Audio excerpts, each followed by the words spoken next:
Hey, I'm Sarah Inman, and I'm excited to be here with you and be a part of this conversation and 6 conversations that we're going to be a part of, just listening to people and learning from them. I'm with an organization for Evansville, and really we are just trying to help people not just be in the city of Evansville, but be for Evansville. And one of the ways that we do that is we want to pursue human flourishing, the good of the city, through the church. And we think that there's a lot of opportunity to do that. And one of the ways that we do that is one, listening to stories. We're storytellers. We have a lot of opportunity to listen to people through our own podcast and a lot of other ways that we've been able to tell stories over the years. But also, we know that some of the avenues and pathways that are happening in our city, we want to celebrate and connect more people to those. And one of those is neighborhood revitalization. Austin, what is this Love Your Neighborhood conversation that we're jumping into? Yes, and my name is Austin Maxheimer, and I am the Neighborhood Revitalization Director for Community One, who we oversee Love Your Neighborhood initiatives and then coach other neighborhood-based organizations in that. And probably the simplest way that we explain that is that we want to our organization wants to help neighbors love neighbors. And we do that through neighborhood revitalization because neighborhoods are just full of neighbors. And so there's some areas in our cities and our communities that have experienced difficulties or barriers to flourishing, as Sarah said. And we believe that those neighborhoods or areas of our town are full of amazing neighbors that can be the change they want to see. And that's the heart of Love Your Neighborhood initiative. But the work itself is not widespread or well done, this idea of assets-based community development. And so we've been practicing it and failing and learning and growing for a few years now in the work. And so we thought it was time to kind of collect up all the practitioners in the ground who have been doing Love Your Neighborhood initiatives and learning from them. So you're going to hear stories, you're going to hear best practices, you're going to hear learnings. But these are people that are in the work, doing it every day in and day out. And we thought we could create a community of learners.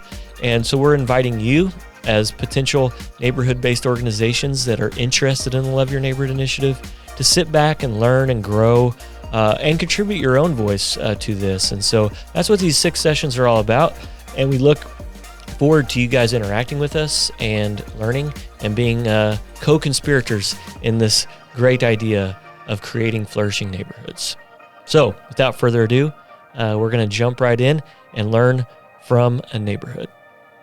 Well, welcome again to the Love Your Neighborhood podcast series, where we are talking to practitioners of the work to help inform and equip and encourage those of you who are interested or are doing neighborhood work yourself. And so we are very excited, as always. I'm always super excited, and it's genuine every time, to talk to our guest, Kelli Ward, who is with Renew Church doing work in the Lamasco neighborhood. And just real quick note, we are very excited to go on this learning journey alongside Renew because at Community One, me and our founder, Eric Cummings, always had a desire to see a church be the lead agency or backbone for neighborhood work, because we believe that neighborhood revitalization is an expression of Jesus's ministry or special concern for marginalized neighbors. And so we always thought and hoped that the body of Christ would pick up that work and step into it and lead. And so we have very excitedly and just been ecstatic that we've got our first partner leading a Love Your Neighborhood initiative as a church-based organization. And so, Kelli, we're going to start off by just saying, introduce us to Lamasco. Tell us about the neighborhood. Sure. So the Lamasco neighborhood is on the west side of Evansville. It sits just to the west of Pigeon Creek, and it's bordered by the Lloyd on the south and St. Joseph on the west. And it's a unique neighborhood to us. It's one we love. Right down through the middle of it is Franklin Street, which is a location where there's been a lot of economic development. St. Joseph Road, which borders the west of the neighborhood, is just kind of hop and place. It's got lots of fast food restaurants and businesses. Basically, the neighborhood is in the midst of a lot of motion, a lot of good, positive things. But if you happen to traverse through the neighborhood, maybe down Franklin Street or St. Joseph Avenue, you oftentimes miss the people who live in the neighborhood. And so though these great thoroughfares exist, though the economic development is happening, though there's restaurants and small businesses popping up, there are also people who live in the blocks surrounding those streets. And it's those people that have kind of won our hearts.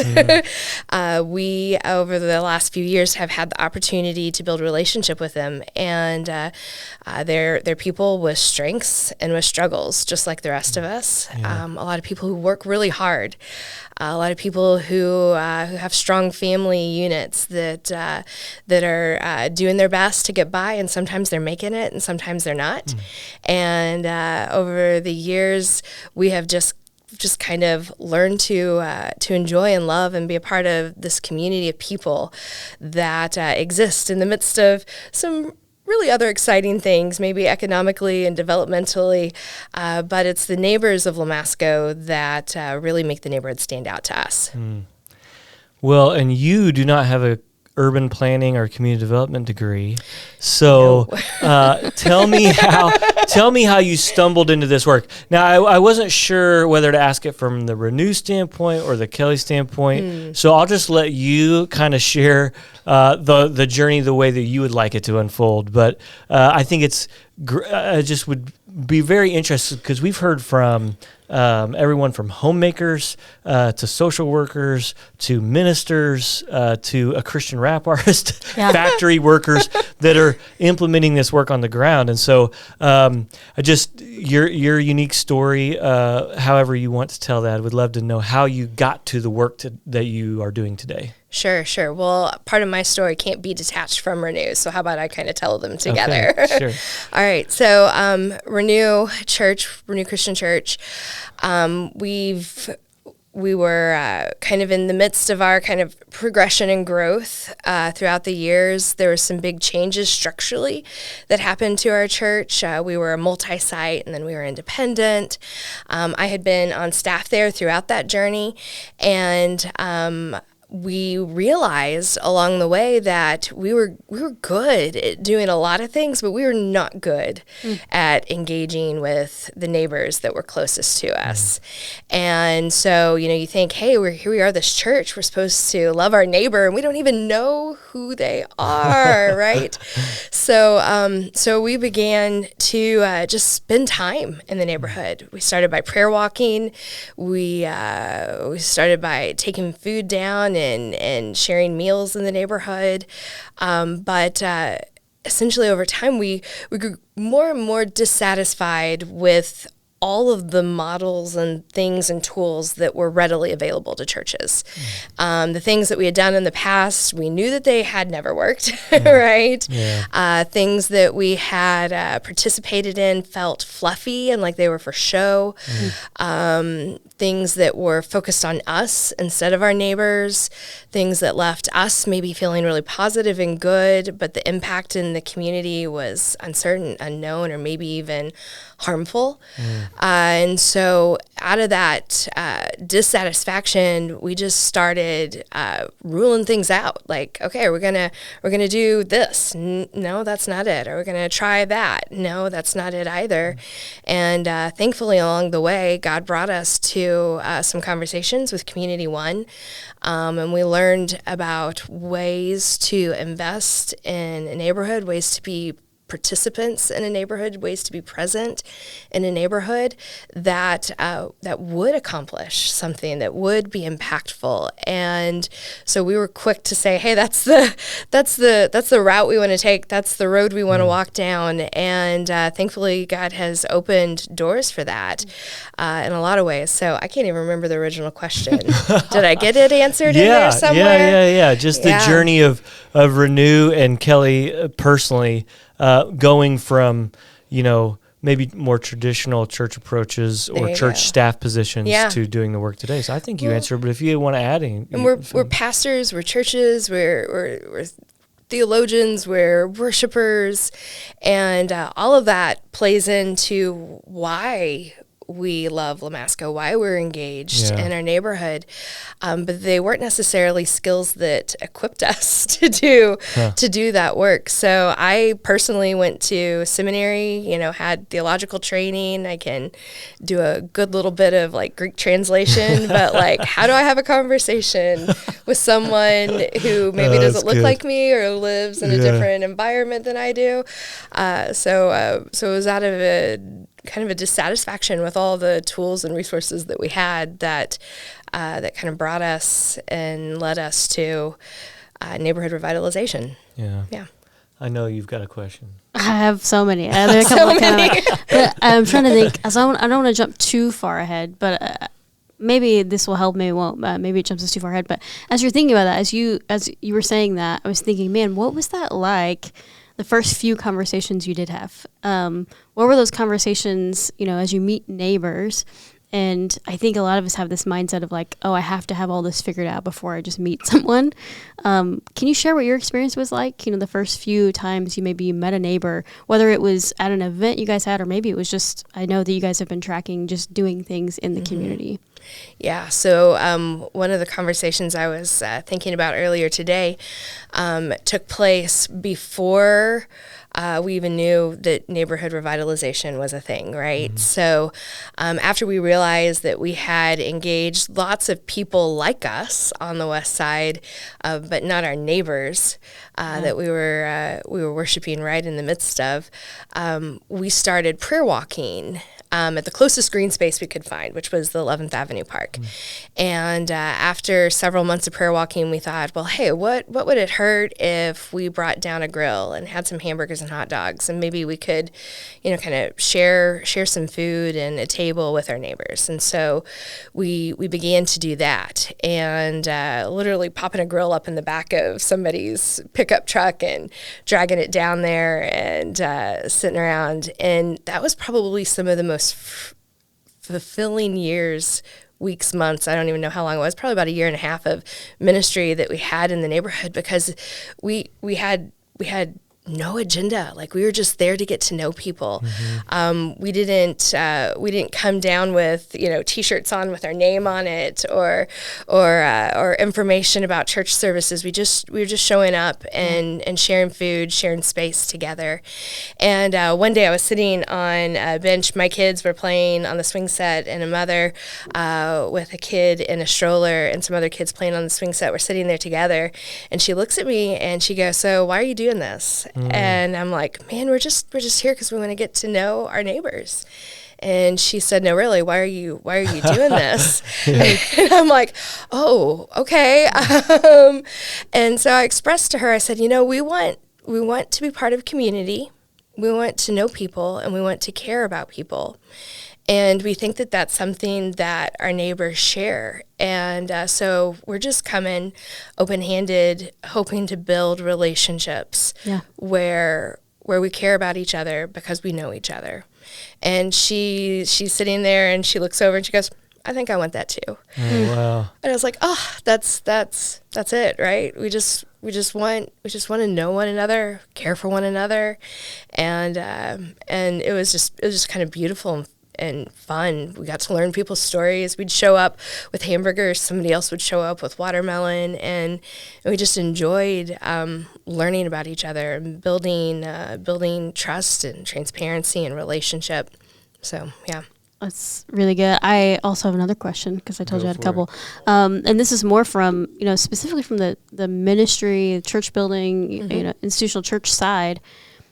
A lot of times we have different people are thinking about reaching out into the community in specific ways. Sometimes it doesn't look like this.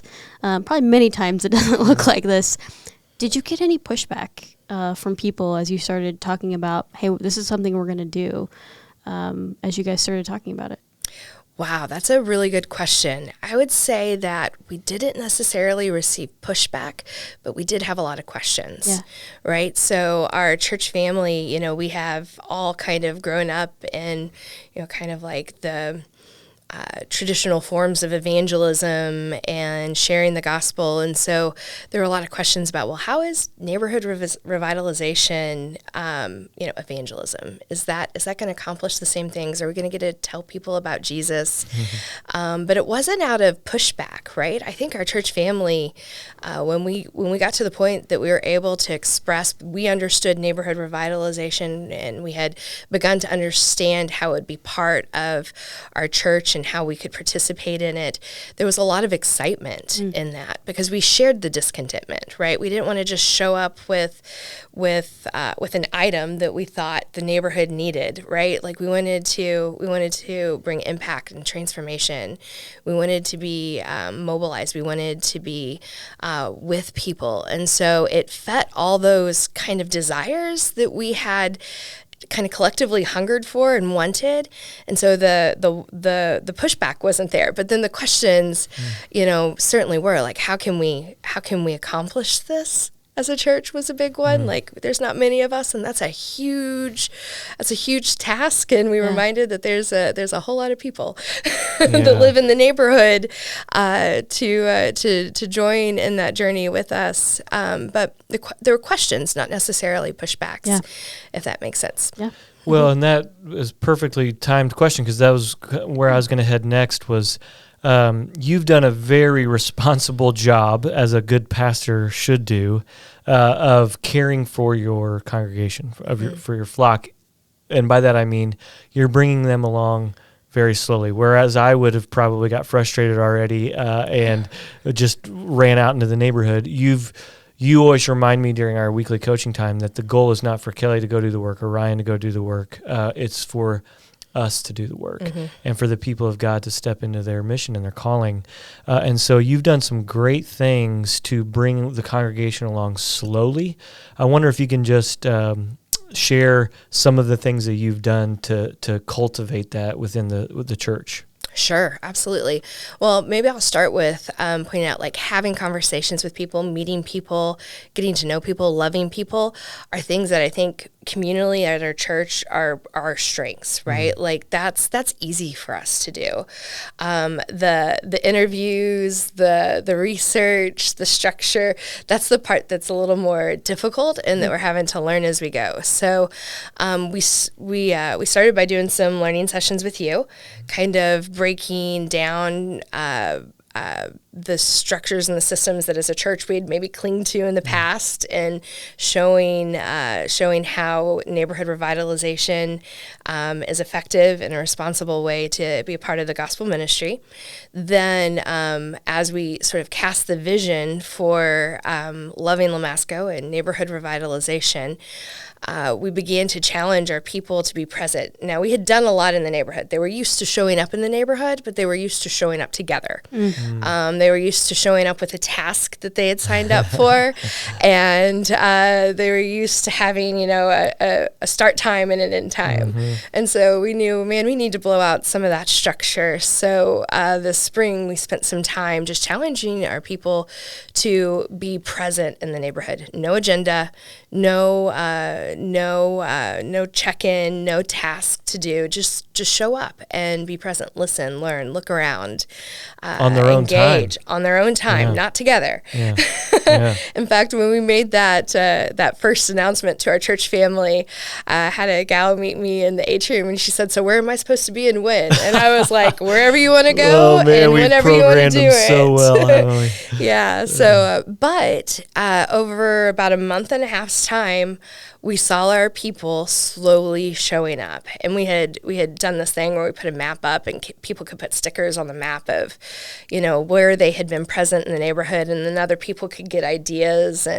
But by having that, we could see kind of the whether our church family was engaging or not. And it was pretty slow at first. Like, our staff were the ones putting stickers on the wall saying how we were present. But before it was over with, like, people were showing up and not doing not to hand out ministry tracts, right, or to do a task or to fulfill a commitment.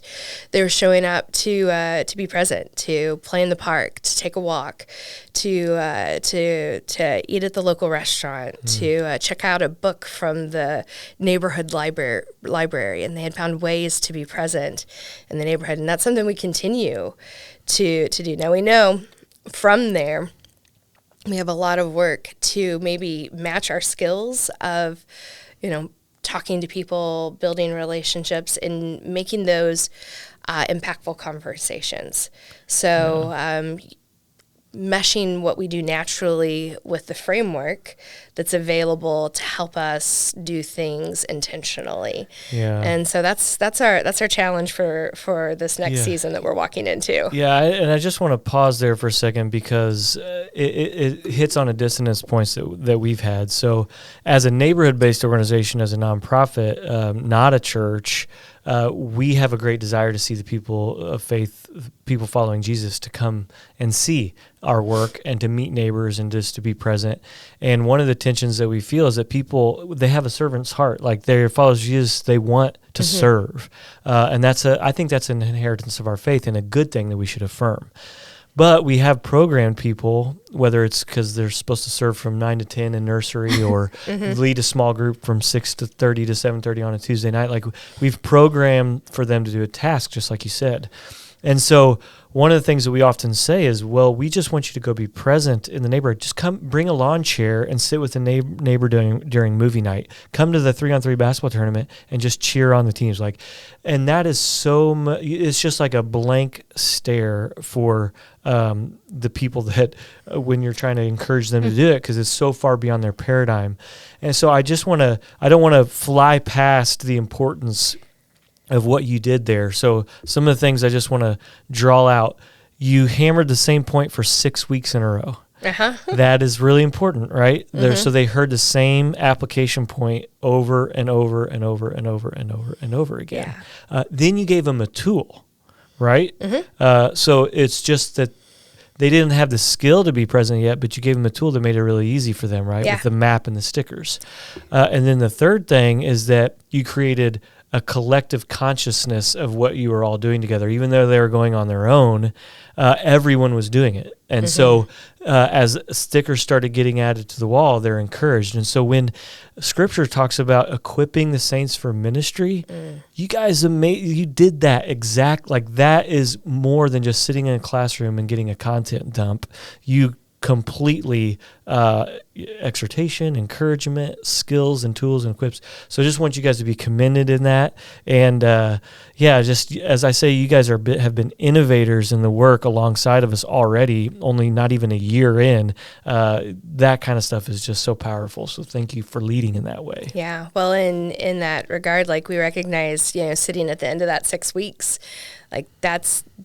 that needs to be a part of who we are, right? When we're having a conversation just this past week about a young couple in our church family who had been part of the neighborhood and been present, and we smiled. I was like, "Ooh, that's a sticker! Go get your sticker, put it on the wall." And just keeping that in front of our church family to be a reminder. You do something for 6 weeks, that doesn't mean you're going to do it forever. But we are doing this. We're going to continue doing this. The application doesn't change really regardless of what our sermon is on our Sunday. God's calling to love our neighbors is every day. And so we're hoping that some of those are tools that we don't put away, but we find new ways to bring it forward to our church family. So I just the visual of it is so powerful for me, because I'm just someone who thinks that way. I have to see things, and to think that, you guys have already said that, but I just think it's important again to think that people are coming into a place usually to consume something, but to be reminded visually of this whole wall that I've seen. It's beautiful that the work is happening here in this map that we see, and it's our neighborhood. That's really cool. I think that people are thinking of ways to creatively help empower the people that they're in community with to do that. It seems simple, but it's a big deal. Thank you. Yeah. So rewind a little bit to a comment you made about the measurements and the goals and all that. So for this work to be sustainable, you do have to show the efficacy of your work, right? Yeah. Like you have to show that you're being faithful with the investment, whether that's a percentage of your budget from the local church, whether it's funding partners from foundations or the city government or whatever. You want to see that it's sustainable, that you're at least doing the work of impact, of creating positive outcomes for neighbors because they deserve that investment, right? But unfortunately, to church world, that's a little foreign. It is. We don't measure much besides butts and bucks, just to put it crassly. So I'm just curious, like, how has that been received? What are you learning through leading through that process? And it's okay if you don't have all the answers, but I just am curious to hear just all the things that you're processing and learning in real time as far as that goes. Yeah, that is probably one of the steeper learning curves that we have is how to track, how to measure something that, like you said, it's not what a church typically measures, and so we've had to learn a lot in that, and the framework and the toolkit that we have through Community One is hugely helpful in doing so. It's a lot to take on. You see the numbers, you see a 10-year plan, and it feels daunting, but it gives direction to work that in the church is oftentimes directionless, right? It's like, not directionless. If God's calling us to it and we're following him, that's pretty clear direction. Don't hear me misspeak that. But if we're just trying and guessing and doing our best, to have ways to measure and gauge whether or not the impact that we're hoping to make is actually taking place, to have tools to make our actions that maybe really kind-hearted and grace-driven, and make them impactful and intentional and on purpose, has been one of the greatest resources that we have found in this in neighborhood revitalization and in the framework that we're utilizing through Community One. It gives us structure. It gives us something to move towards, and everyone, someone, somewhere likes a good spreadsheet, right? so we've just had to find those people and plug them in where we need them. So looking into maybe people's giftings that we hadn't necessarily considered. People on our outreach team that maybe they're quiet and they don't want to sit down or don't know how to yet sit down and have a one-on-one conversation, and there's still skills that they can bring to the table to help us administratively or with collecting data, with processing it. So it's allowed us to sort of expand grant writing. Someone who stepped forward in that. Thank the Lord. Someone stepped in for us there. So yeah.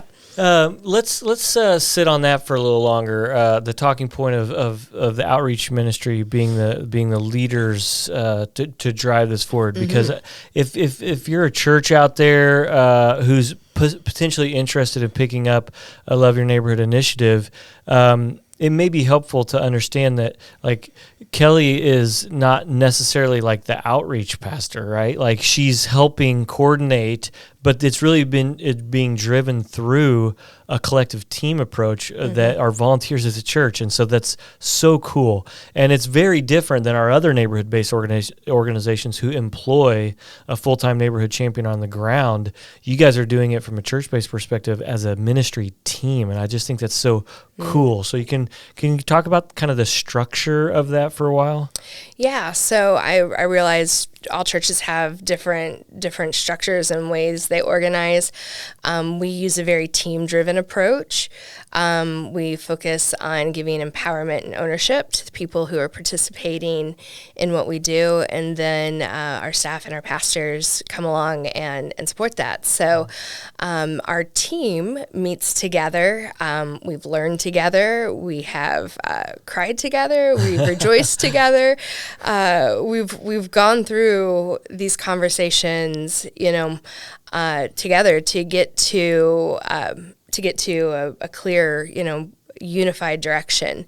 It's been a process of discernment and listening, as a result, it's not just me and our 4 other staff people who are really excited about neighborhood revitalization. It's about 6-7 families that are deeply committed and bringing along the people that they influence and the people that they are connected with to participate in it. So bringing a team together can be difficult, right? To get everybody aligned and on the same page, and there's a lot of beauty in that process. There's a lot of tension in that process along the way. A lot of places that we've learned, but there's also just huge impact once that team is in alignment, and you can't beat that moment when you're all together pointing towards the same goal and working towards the same task. So what might be a daunting, just to take one of our goals is to do X number of influencer interviews. And if I were to have to tackle that number of influencer interviews, we'd be buckling down all year. But if we as a team, we could say, okay, this month let's all do one. Yeah. Next month let's all do one. The next month let's all do one, and we'll have more than what we need at that point. Yeah, that's right? Beautiful. So sharing the responsibility, sharing the vision, being able to cast that vision through our circles of influence has been pretty impactful. So, and that is discipleship. Oh, just for the record. So, there you go. I want to shift gears a little bit to talk about the neighborhood, but Sarah and I were on staff together at a local church. I didn't know before leaving kind of the church-based questions. Do you have any more church-based questions before we move on? Oh God, I don't think so.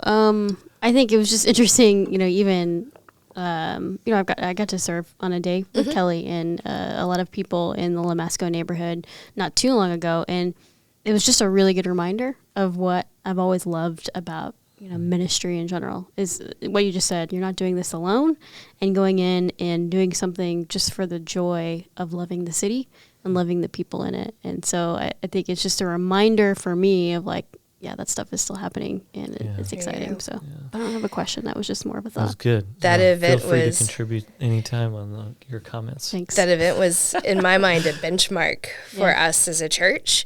Because up to that point in time, we had done stuff in the neighborhood and we had done stuff for the neighborhood, but that was the first time that we did something with the neighborhood. That together we planned, together we executed, together we participated. And so I'm hoping that was a moment that shifts the culture of how we do and how we progress, as opposed to in and for, to be able to do things with. So it's great. It's a good day. So there was some momentum there, some natural momentum that God was clearly building within Renew the church.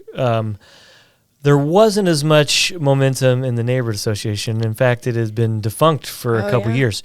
So one of the first orders of business that you did was you started building a relationship with the past president and reinvigorating that. And today we are happy to say that the neighborhood association is once again meeting and gathering neighbors and serving alongside one another to improve their neighborhood. Can you talk about that journey? Just some of the very practical things you did, even if it sounds like kind of inconsequential, even just like, how did you connect to Fred, and what are the actual things that you did to start the conversation and all that, just as much kind of practical detail, because there may be someone out there who wants to see a neighborhood initiative that there isn't a neighborhood association happening. So Sure.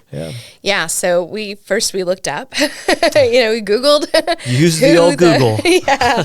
We Googled who the neighborhood association president was, and we found out his name.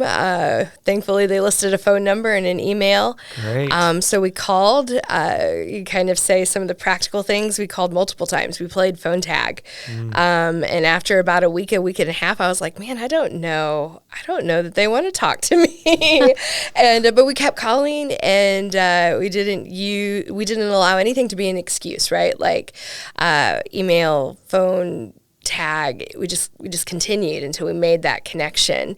And when we did, it was great. We started by talking on the phone, kind of sharing a little bit back and forth. You and I and the neighborhood association president, we met together. We had lunch, and we talked about the neighborhood. The neighborhood association president then initiated kind of like a group meeting. They weren't active as a neighborhood association at that point in time, but he called the old gang back together and gave us the opportunity. You were there to kind of share neighborhood revitalization and how that's looked in some other neighborhoods. We got the chance to meet one another, talk, share stories. And followed up that meeting. There was probably about maybe October, November, December, January, probably about a 3-4 month time frame of just kind of going through the logistic steps of meeting and conversation to build relationship, to build understanding of what neighborhood revitalization work was, what that looked like, and to see if the neighborhood was interested. And then in January, the neighborhood association reconvened officially on the books to partner with Love Lamasco for the purpose of neighborhood revitalization work in the Lamasco neighborhood. So that was pretty fun. It was neat to see the neighborhood association. We had sat back as a church and thought, man, there's things we've done in the past, but this is something really positive that we could do in the future. Neighborhood revitalization work, and our neighborhood association kind of were in the same boat. They're like, man, there are things we've done in the past that was addressing problems or weaknesses or issues in the neighborhood, but this was neighborhood revitalization work was an opportunity to invest in something that would be helpful, something that would allow people to dream, something that would make a positive impact instead of preventing something negative from happening. And so we quickly aligned with the idea of making a positive impact in the neighborhood. And since then, there's always interesting things when you bring organizations together. And I know we're early, right? We're just a few months into this, but it's been really neat to see how we're excited about the same things, how we're working towards similar goals, and how we can work together. So it's been pretty amazing. Yeah, and just one thing I remember hearing from Fred was he said, they used to come together. They had kind of convened originally to stop something. They were wanting to stop something that was happening to them. Yeah. But now they're gathering and convening in order to produce something, a shared vision for change. And in my mind, of course, I'm hearing Scripture come alive. Like I'm hearing, we overcome evil with good. There you go.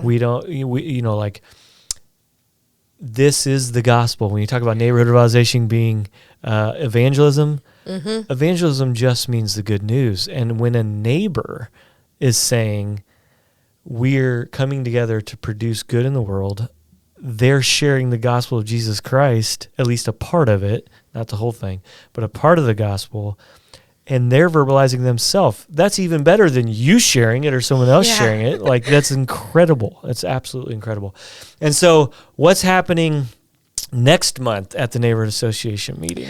Oh yeah, so next month we're going to be awarding our first round of Action Project funds. Oh, wow. So do I need to explain what that is? Or Yeah, I mean, they should have some context, Sure. but just especially as it's been implemented and things that you've learned, and you don't have to maybe explain the whole thing, but just in your context, how it's happening. Yeah, so Action Project Funds was something that our neighbors in the Neighborhood Association quickly became excited about. And so we put out the application information, back in February, March, and began having conversations with neighbors through the Neighborhood Association, just through relationships that we have with people throughout the community about how they could make a positive impact in their neighborhood, and the resource that was available to them through Action Project Funds. So we closed the deadline to apply was this past Monday, and we've got 7 applications. Hey, that's great. We're excited because the neighborhood, the way Lamasco's laid out, there's a whole lot of diversity within one neighborhood. Yeah. And so where we have naturally built relationships with as a church, where the Neighborhood Association has naturally built relationships because they're door to door, next door to each other. One of the really good things was in the action projects, we've been able to engage another section of the neighborhood that isn't as naturally connected to the relationships that were pre-existing. So it was neat to see 7 applications coming from a more diverse group of people, reflecting different areas and different places within the neighborhood. And so we've got a team that we pulled together of 3 neighbors, and the neighbors identified a stakeholder, a member of a local group, club, and a business owner in the Lamasco neighborhood that's going to join us, and then a couple others, stakeholders, one through our church and one through one of the organizations that we partner with, are going to be a part of going through those applications, and we're excited to be able to award those funds. So I don't even know what it's gonna be like, right? I think it's gonna be a pretty cool day. Yeah. So. Well, and the reason why, I'm cherry picking a little bit because I really wanted to make a point. So the church, from a church perspective, oftentimes we hold on to our resources to deliver them to people experiencing poverty. When Jesus gave away agency, one of the most confusing verses for me in Scripture was when it said Jesus could not heal because of their faith, right? Like, I was always like, theologically, that's really difficult for me. But then I heard a quote. It said, when change is done to you, it's experienced as violence, especially from marginalized neighbors. But when you're the agent of change, it's experienced as freedom or liberation. And I was thinking that in the context of that passage of Jesus, the neighbors had so much. He believed in their dignity so much so that he wasn't willing to do change to them unless their faith was the agent of change inside them, right? And so when we give neighbors direct investment and say, we believe in you, that you can be the agent of change, we're giving them freedom and we're empowering them to bring about transformational change in their own lives. And I think that's really something really important that I wanted church-based practitioners to hear. It's okay to give away control of your resources, trusting that God and neighbors made in the image of God can do good things with it, right? We don't have to control it. That's awesome. Yes. Okay. So just a few minutes left here. I want to just give you some, free space to riff a little bit. Okay. If you were to talk about if you were to share with another pastor or a church leader that's interested in doing this work, but maybe on the fence, what encouragement or challenge or direct rebuke even would you give them to get them on the fence and to enter into the work? Man, probably, one of the questions that drove us is, tell me how what you are doing is effective, right? It wasn't until we were able to honestly look at the things that we were investing in and say, hey, this isn't getting it done. Right? It wasn't until we were honestly able to set aside the pictures that we had fabricated, not through Scripture, like what you just built out, the imagery there found in Scripture and the truth, but our ideas, our personal ideas of what it looks like to love one and help someone and serve someone, until we were able to challenge those ourselves and say, hey, it's not getting the job done. It's not making any changes. It's not effective. So maybe my first question would be, so what are you doing that's working, and how do you know it's working? Because out of our dissatisfaction, there was a lot of opportunity. But until we were dissatisfied with it, we kept doing it, right? Because you feel like you got to do something, right? Yeah. So as long as we were happy doing what we had always done, we were okay to keep it up. So maybe just asking the hard questions of, if we're accomplishing what we think we are when we tackle outreach projects or missions or service work. And out of honesty and transparency in that, we were able to say, hey, maybe we're not. And then we could begin the conversation of looking for what